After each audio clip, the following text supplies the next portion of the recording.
ఎలా తయారు చేయాలో తెలుసుకుందాము. తయారీ విధానం చూద్దాము.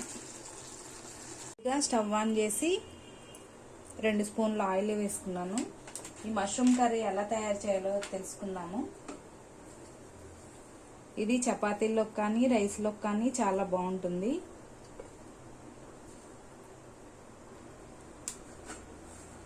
ముందుగా కట్ చేసి పెట్టుకున్న ఉల్లిపాయ, 2 పచ్చిమిరపకాయలు, కరివేపాకు,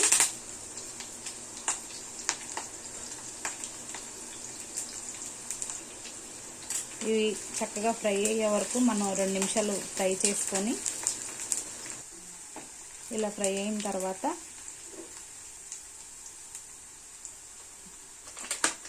కట్ చేసి పెట్టుకొని శుభ్రం చేసి పెట్టుకున్న మష్రూమ్స్ వేస్తున్నాను. ఇవి నేను తీసుకున్నది 100 గ్రాములు.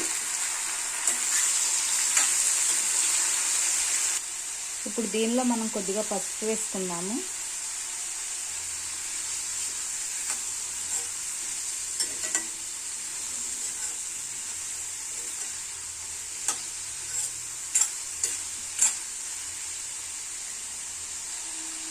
అలాగే 1 స్పూను అల్లం వెల్లుల్లి పేస్ట్,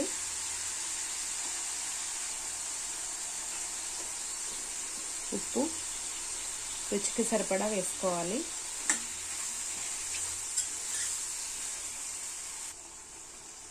ఇప్పుడు ఇది ఫ్రై అయ్యేలోపు మనం గ్రేవీకి పట్టుకుందాము. ఇప్పుడు మనం గ్రేవీ కోసం కొద్దిగా తెల్ల నువ్వులు, కొద్దిగా ధనియాలు, కట్ చేసి పెట్టుకున్న 1 టమాటో వేసి దీన్ని ఫైన్ పేస్ట్ లాగా చేసుకొని చేసింది.